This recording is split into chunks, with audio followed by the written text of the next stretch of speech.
Toute l'actualité politique et parlementaire, c'est le journal de 19 h de Public Sénat. Bonsoir à tous. Voici les titres de ce jeudi.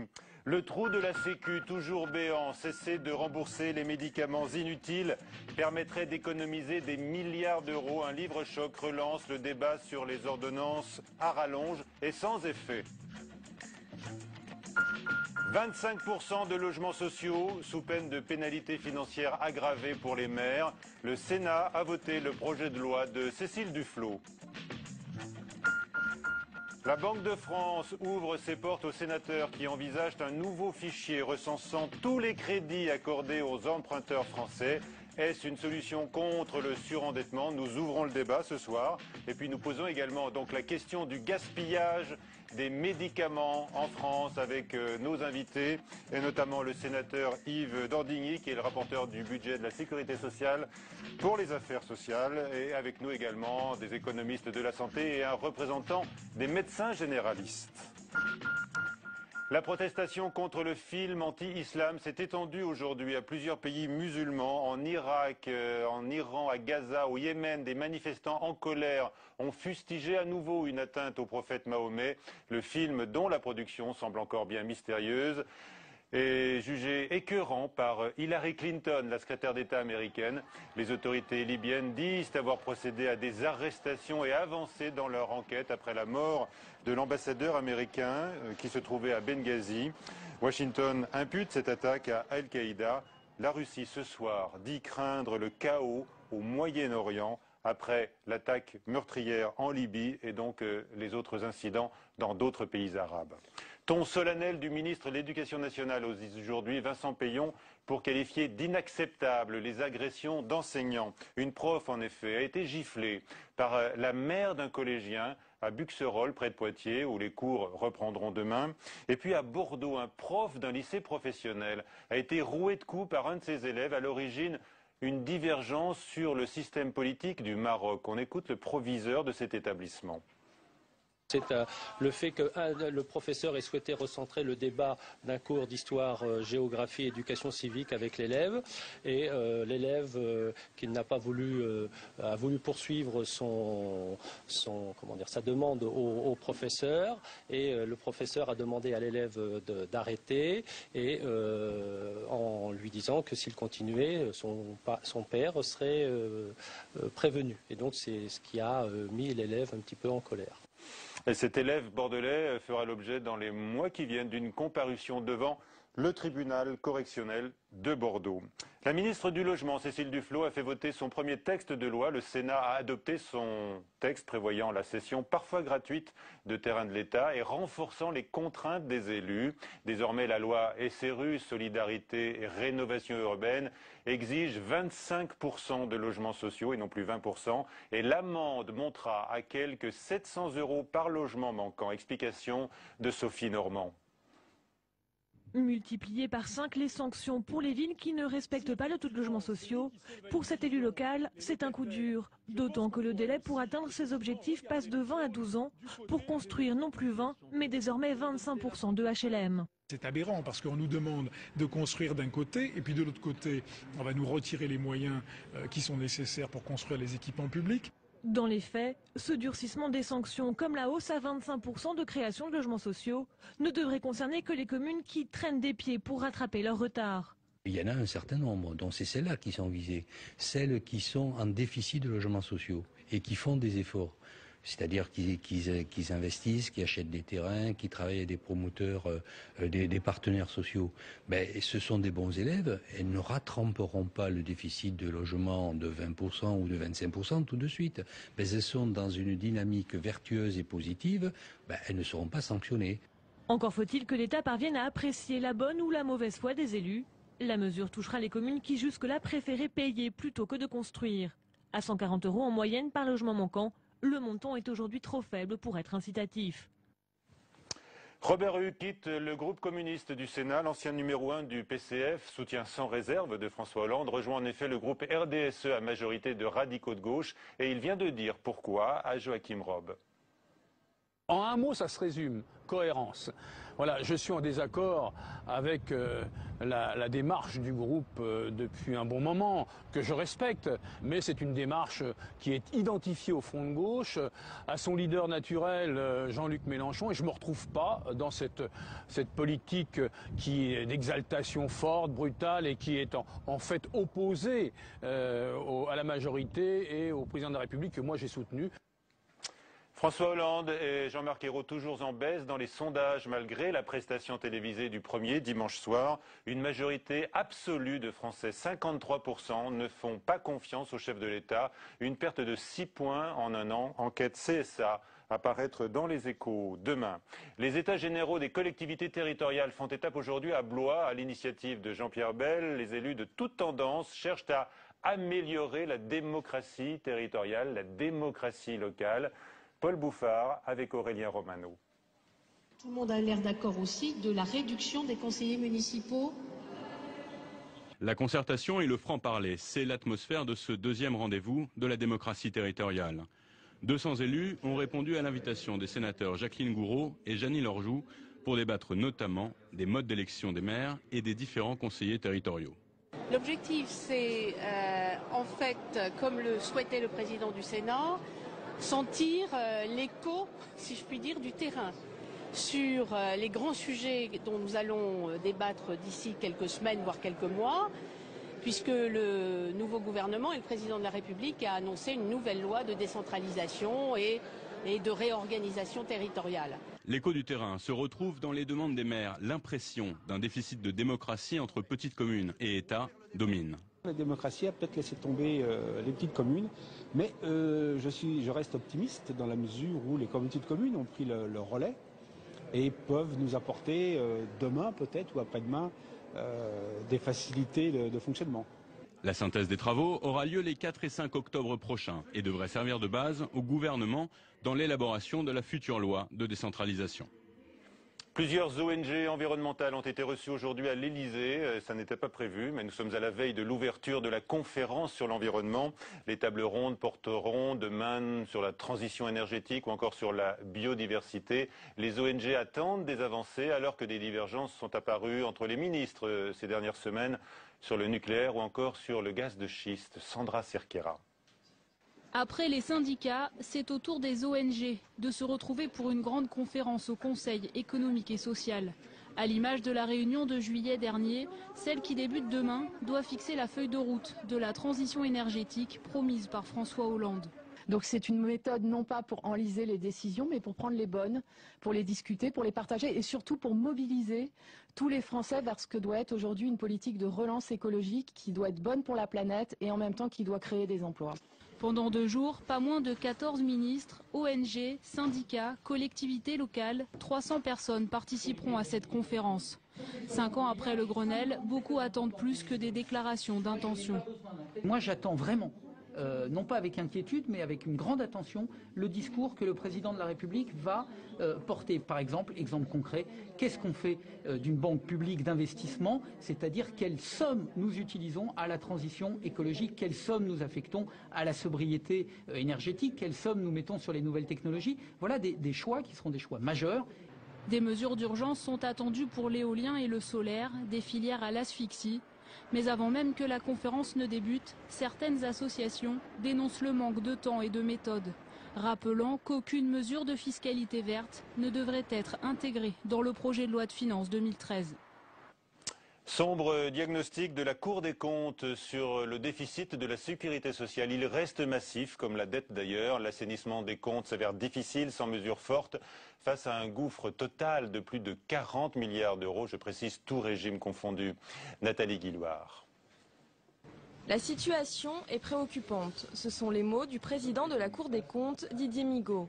Le déficit du régime général de la sécurité sociale pourrait atteindre 4,7 milliards d'euros à la fin de l'année, soit 1 milliard de plus environ par rapport aux prévisions de la loi de financement de la sécurité sociale.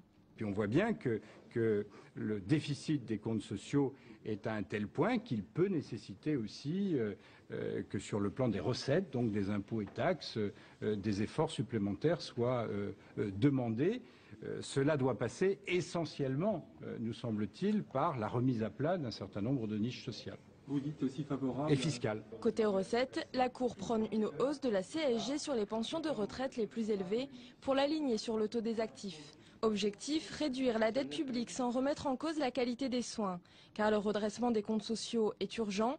Le remboursement de la dette et des intérêts représente 15 milliards d'euros par an. Nous considérons que les déficits des comptes sociaux sont une anomalie à partir du moment où ce sont des dépenses courantes, qu'il n'y a aucune raison de faire payer ces dépenses par les générations futures. Le retour à l'équilibre des comptes est une nécessité à l'heure où la France est engagée à réduire son déficit public à 3% du PIB d'ici fin 2013. Avec nous, donc Yves Daudigny, bonsoir. Vous êtes sénateur de l'Aisne et rapporteur général du budget de la Sécurité sociale pour les affaires sociales. C'est bien cela.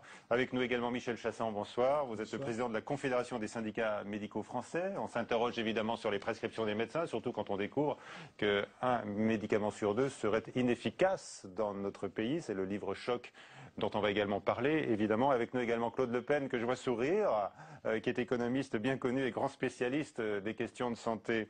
D'abord, Yves Daudigny, quand vous entendez votre ancien collègue socialiste, président de la Cour des comptes, dire qu'il faut s'attaquer aux niches sociales qui pèsent sur les comptes de la sécurité sociale, comment est-ce que vous réagissez ? Je partage complètement l'idée qu'il ne peut pas y avoir de façon persistante un déficit de la sécurité sociale. Nous ne pouvons pas reporter indéfiniment sur nos enfants, nos petits-enfants, nos dépenses de santé qui sont celles d'aujourd'hui. Alors deux voies. C'est d'une part maîtriser la dépense, ce qui veut dire dépenser mieux, pas obligatoirement dépenser moins, pour garder la qualité de notre service de santé, pour aussi lutter contre les inégalités de santé. Et puis, il y a la question des recettes qui n'a jamais été réellement abordée par le gouvernement précédent. Vous avez des idées d'économie possibles, vous ? Il faut travailler avec les professionnels, avec l'assurance maladie, pour voir dans chacun des domaines, la médecine de ville, la médecine hospitalière, le médicament, qui est le sujet à la mode donc ce jour compte tenu de la parution de l'ouvrage, comment nous pouvons être plus efficace, comment nous pouvons intégrer les techniques nouvelles pour garder à la fois la qualité du soin et ne pas dépenser plus. Claude Le Pen, vous n'êtes pas surpris, j'imagine, par ce qui ressemble à quand même un réquisitoire de la Cour des comptes. Réquisitoire, non, c'est un constat relativement lucide. Il y a aujourd'hui un système qui est en déficit, qui ne devrait pas l'être, nous sommes d'accord. Notre système français est un système contributif, séparé de l'État, et les comptes sociaux doivent être en équilibre, c'est la philosophie à la française. Il y manque, je pense, depuis longtemps, je le dis, du financement, c'est-à-dire qu'on a beaucoup fait sur les dépenses, les dépenses sont relativement maîtrisées, c'est pas vrai qu'il y a des dérapages. Aujourd'hui, disons, ce qui est voté par le Parlement en termes de budget pour les dépenses de santé, ce qu'on appelle l'ONDAM, est respecté de manière très précise. C'est en progression, les dépenses. Hein. Les dépenses sont en progression, mais parce que les Français sont plus nombreux, parce que les Français se soignent, parce que les Français vivent plus longtemps, parce qu'il y a des technologies médicales nouvelles dont on ne veut pas priver les Français, et parce qu'un pays comme le nôtre se doit d'accéder aux plus hauts standards de soins possibles. Donc de ce point de vue-là, cette dépense est appréciée, elle est dans les clous. Donc la question, c'est vrai, et ça rend, si vous voulez, la perspective assez angoissante. S'il y a peu de recettes qui arrivent, et si les dépenses sont maîtrisées, comment va-t-on faire? Alors je crois effectivement qu'il manque un point de CSG. Hein, je l'ai souvent dit, un point de CSG c'est entre 8 et 10 milliards d'euros. Je pense qu'il manque un point de CSG pour le financement de la sécurité sociale. C'est compliqué, on ne veut pas trop charger la barre fiscale, mais on a sous-financé la sécurité sociale depuis un certain temps. Bon, de ce point de vue-là, et puis sur les recettes, je crois effectivement que notre système peut améliorer sa productivité. Alors ça veut. Attendez, votre voisin, je vais faire intervenir. Hein, docteur Chassan, merci d'être avec nous. Je retiens que vous dites qu'un point de CSG en plus, ce serait quasiment 10 milliards d'euros dans les caisses de la sécurité sociale. Il y aurait une solution toute simple apparemment, ce serait de supprimer un médicament sur deux, jugé inutile. Mais nous allons en parler. D'abord, Michel Chassan, j'ai entendu Claude Le Pen dire que les Français se soignent de mieux en mieux. C'est vrai, avec des médicaments inefficaces? Oui, il est effectif que chaque année, on investit plus dans la santé, puisque l'ONDAM a vocation à être progressif. Ça veut dire en clair que l'année prochaine, par exemple, il y aura un ONDAM, un objectif de dépenses, des dépenses d'assurance maladie pour l'année prochaine qui est à 2,7%. Ça signifie qu'on va mettre... revalorisé, poussé vers la hausse par le nouveau pouvoir, hein, un petit peu. Oui, de 5 à 2, un petit peu, très léger. Un peu quand même. Oui, de toute façon, ça va plutôt dans le bon sens. Donc, il est clair que, de toute façon, il y a un budget qui sera supplémentaire par rapport à celui d'aujourd'hui. Donc, il y a un investissement sur la santé. Ceci étant dit, ce qui vient de dire Claude Le Pen est parfaitement exact, c'est qu'il y a un respect de l'objectif des dépenses votées par le Parlement. Ces 2 dernières années, c'est quand même historique. Ça ne s'est pas vu depuis très longtemps. Donc, c'est bien sûr le moment pour continuer à maîtriser les dépenses d'assurance maladie, mais on voit bien que ce n'est pas comme ça qu'on va réduire le problème du déficit. Les déficits, ça résulte d'un déséquilibre entre les recettes et les dépenses. Vous êtes tous d'accord. On voit qu'aujourd'hui, c'est les recettes. Évidemment, on est tous d'accord pour dire que l'équilibre, c'est les recettes et puis les dépenses. On va parler des dépenses avec le problème des médicaments. Donc, avec ce livre qui fait sensation depuis ce matin, c'est le livre donc des professeurs Even et Debré, que nous présente Mounir Soussi. La pilule risque de rester en travers de la gorge de l'industrie pharmaceutique. Bernard Debré, député UMP de Paris et chirurgien réputé, co-signe un ouvrage à charge contre les grands laboratoires. Dans leur guide, les 2 médecins passent au crible 4000 médicaments. Leurs conclusions sont accablantes. La moitié des traitements ne serviraient à rien. Certains seraient même risqués pour les patients. Le gouvernement tempère ce constat. C'est un livre qui est spectaculaire. Moi, je voudrais dire quand même que la plupart des médicaments ont une utilité. Ils permettent de soigner, ils permettent de guérir. Pour autant, il faut être attentif, d'abord à ne pas trop en consommer. On a tendance à trop en consommer. Sur ce point, la France se classe au 5e rang des plus gros consommateurs. Les auteurs dénoncent l'inflation des traitements préventifs et la politique des laboratoires qui injectent 45% de leur chiffre d'affaires dans le marketing, laissant la recherche aux universités. Ils préconisent le déremboursement des médicaments inefficaces à leurs yeux. Cette mesure rapporterait 10 milliards aux caisses de la sécurité sociale. Alors, monsieur le sénateur, comment vous réagissez, vous, quand vous découvrez ce constat accablant, comme on le disait effectivement à l'instant ? L'ouvrage est sans aucun doute à caractère de pamphlet, excessif, imprécis et certainement provocateur. Et je ne suis pas sûr qu'il aide beaucoup à la progression du débat. Moi, 3 éléments sur le médicament. Le premier, nous sommes un pays où nous consommons tout de même s'il y a une régression depuis 2004-2005, et professeur, vous l'avez bien marqué, nous consommons beaucoup de médicaments. La faute à qui ? C'est la faute à la fois aux médecins et aussi aux patients. On en a parce que dans la relation en France entre le médecin et le patient, il y a cette notion du médicament. Ah bon. La confiance passe par des ordonnances à rallonge, c'est incroyable. Et il y a aussi une certaine confiance des latins dans deuxième point. Le médicament.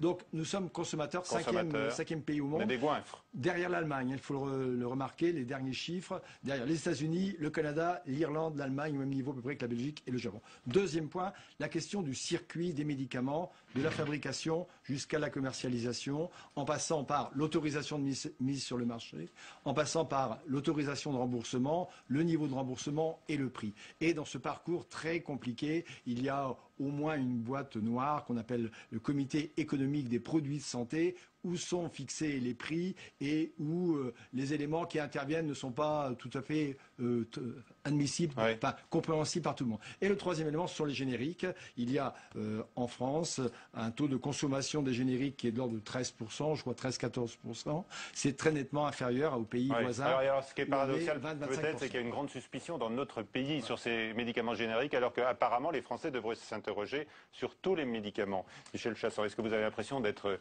inefficace à hauteur de 50% comme les médicaments selon cette étude?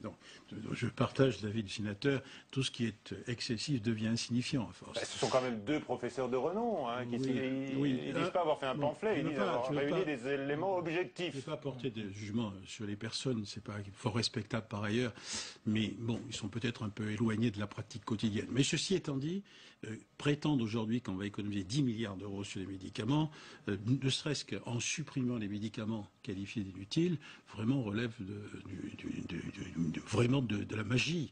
Pourquoi ? C'est parce que ces médicaments qualifiés d'inutiles, qui seraient inefficaces, sont des médicaments par définition qui ne sont pas chers et qui sont peu remboursés par la sécurité sociale aujourd'hui.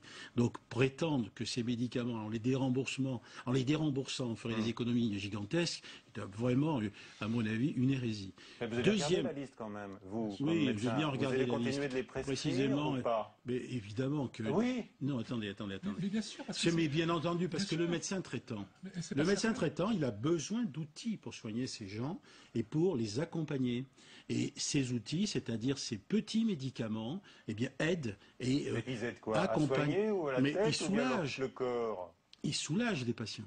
Et ils permettent d'apporter une réponse à un patient que vous avez en On nous dit face. le contraire. Si vous avez, c'est la seule réponse que vous 5% avez. sont même dangereux. Alors. Non, attendez. S'ils sont dangereux, il y a une agence dans ce pays de sécurité en matière de médicaments. Si un médicament est dangereux, on le retire purement et simplement. Ça n'est pas à des professeurs de médecine isolés à porter ce genre de jugement. Franchement, ou c'est l'agence qui fait son boulot, ou elle ne le fait pas. Claude Le Pen est en c'est colère. à l'agence de le Non, faire. je suis pas en colère, non.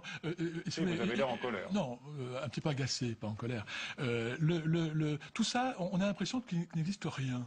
Qu'il n'y a pas d'agence européenne qui valide les médicaments, qu'il n'y a pas d'agence française qui valide les médicaments. Il y a quand même quelques scandales sanitaires qui nous ont montré qu'il y avait des des scandales problèmes. sanitaires, mais on a l'impression, par exemple, si on prend l'histoire des médicaments inutiles, depuis 1999, c'est Martine Aubry qui avait pour la première fois demandé à l'agence d'établir une liste des médicaments inutiles. Depuis de 1999 à 2006, des centaines de médicaments ont été retirés du marché. Donc on ne peut pas dire qu'il ne s'est rien passé et que les choses ont été faites. Par ailleurs, il y a des professeurs de médecine au moins aussi éminents que Even et Debré, qui disent aujourd'hui, vous verrez ça dans les journaux demain, que c'est, comme vous le disiez, excessif, bâclé et hâtif. Donc c'est pas non plus la vision unique et uniforme de l'ensemble des coup éditorial très réussi. C'est un coup éditorial réussi.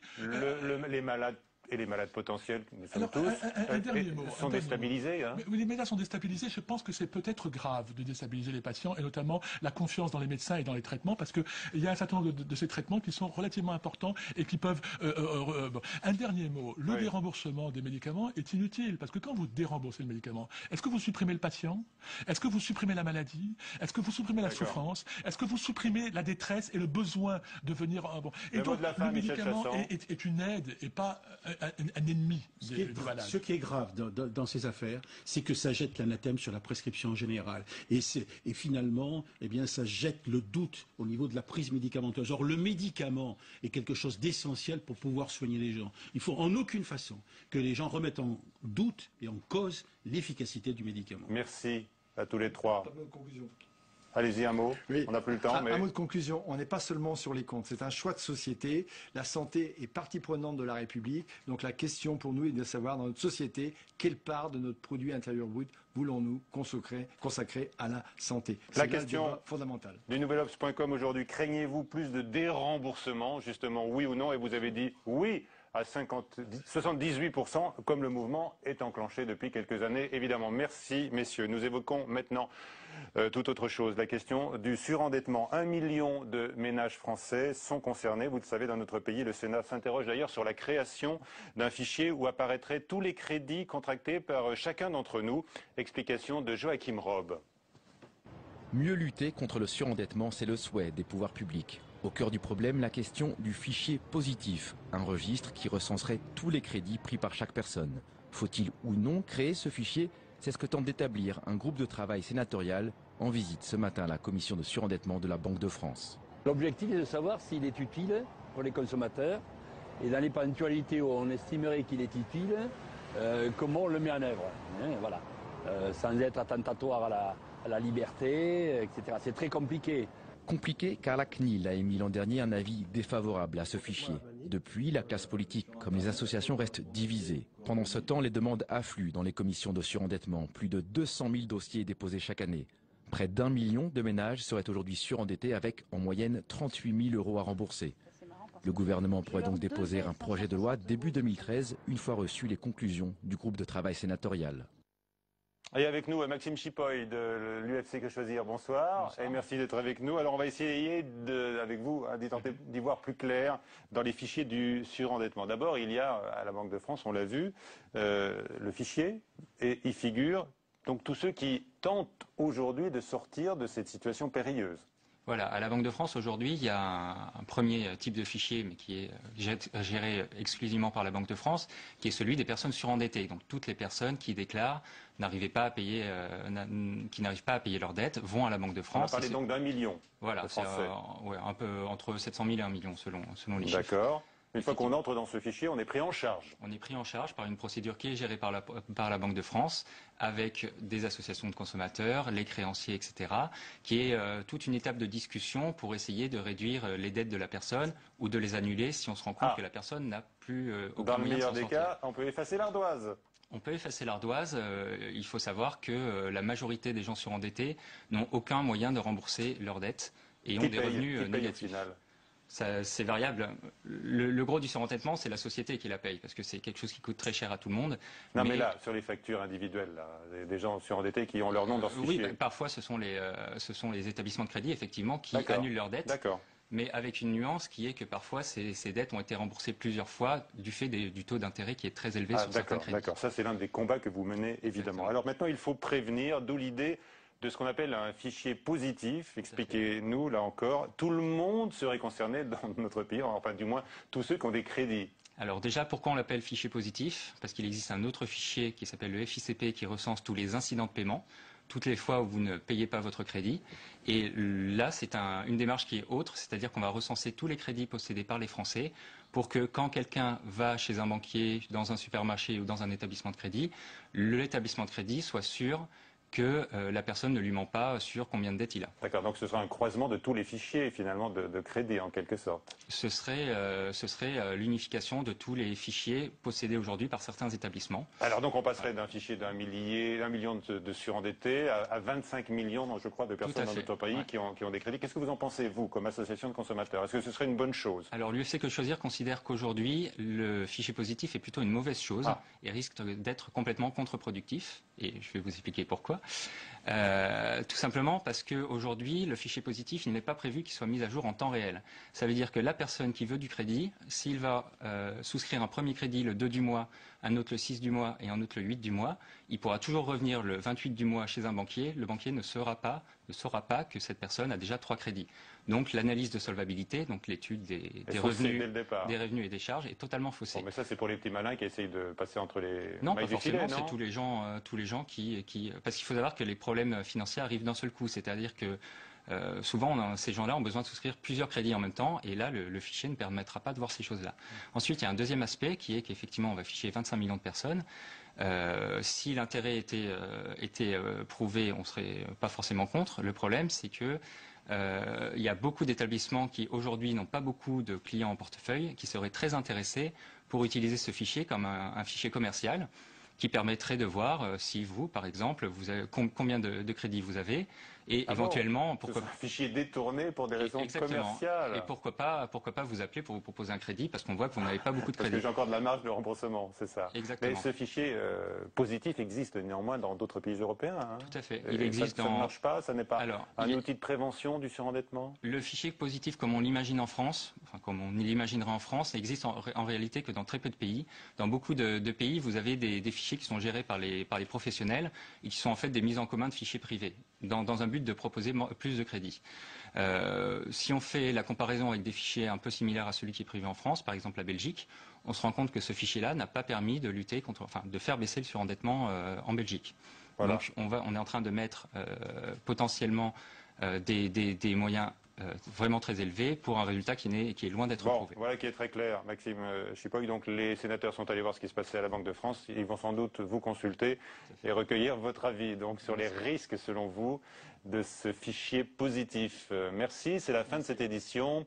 À 22h, Sonia Mabrouk pour le prochain journal sur Public Sénat. Bonsoir à tous.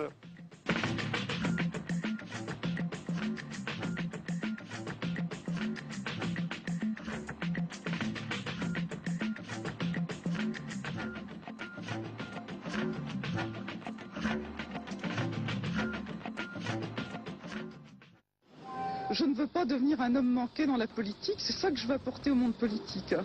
Figure atypique de la politique, Roselyne Bachelot s'est souvent illustrée par son style, sa liberté de ton, voire ses gaffes, diront certains. Aujourd'hui, alors qu'elle quitte la scène politique, quel bilan tire-t-elle? Était-elle si libre que ça? Cette semaine, nous déshabillons en tout bien, en tout honneur, l'ex-ministre de Jacques Chirac et Nicolas Sarkozy. Déshabillons-les, présenté par Hélène Risser, c'est samedi à 23h45 sur Public Sénat.